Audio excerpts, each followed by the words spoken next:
Is the president of Coca-Cola Europe. What good does Coca-Cola do you physically? I think Coca-Cola, as the introduction said, does have some sugar in it. It is energy. Is it an absolute necessity?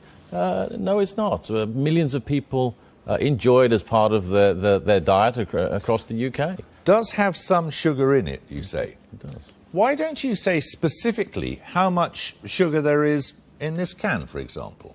I think if you turn... On the side you say 30, you have a percentage on there, don't you?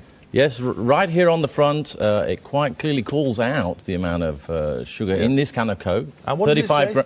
35 grams, which is right. 6 teaspoons of sugar, which is, about the same amount of calories as a cappuccino or half a croissant.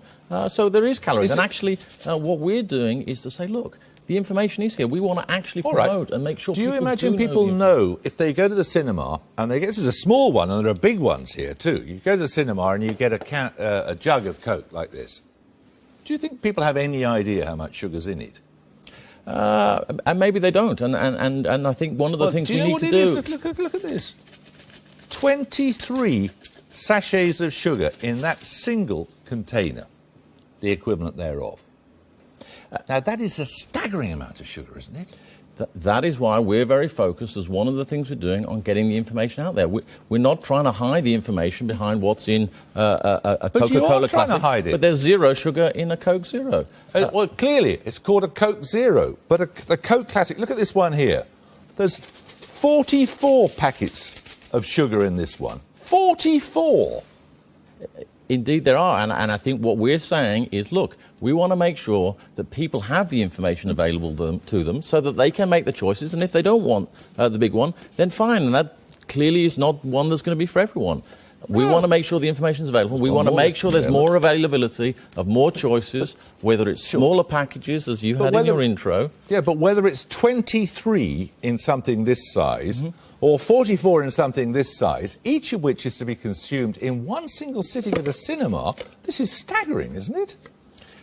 Look, I think we do need to recognise that things need to change, that the bigger cups need to come down. I don't think that we are talking that the world can't change and the world doesn't need to move on. I think what it comes back to is we recognise that we need to play our part in helping to fix this very important issue of obesity. It's something that's come about from us taking in too many calories and not burning them off with activity, many things over many decades. And we're taking actions. We are promoting the information. As you point out, it is on the can. We're putting it in the advertising. We're increasing choices of the small cans, helping people manage their calories, promoting the zero-calorie options if people are having trouble. So you accept your role in the obesity epidemic, do you?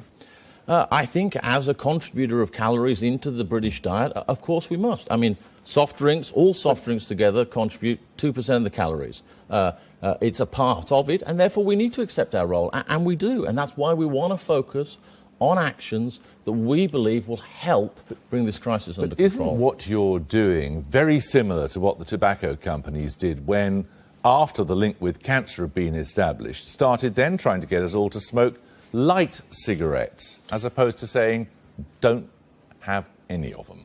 I think there's a very clear distinction between tobacco and anything to do with food and drink, because in the end, there's no amount of tobacco that's good for you. It directly causes some of the disease, no amount.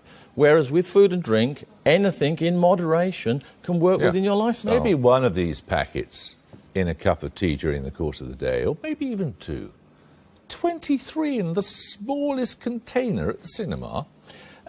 The reality, people aren't drinking those. And I think what we need to focus on is, if we're trying to solve obesity, it's about information. And if you have the information and you decide, or whoever decides not to have it, absolutely fine. What we're here to do is to get the information into people's hands, help them make the choices that fit their lifestyle, their choices during a week, and also get out there and try and promote activity with some NGO partners to try and help the other side of the equation and burn off some of those calories. Because when you actually look out there and say, has anyone actually solved the crisis? Because sometimes we look at things and say, well, what will work? But what's important is to look at some of those examples where things have actually happened. There's an approach called EPOD out there, started in France, moved across Europe, is now spreading across the world, where they brought down childhood obesity by 20%. And it's not by taking some You could take a lead in eye-catching that, or simple measures. They did a number of things, bringing in private companies, health companies, local government communities, and brought down childhood obesity by 20%. Thank you very much. You're welcome.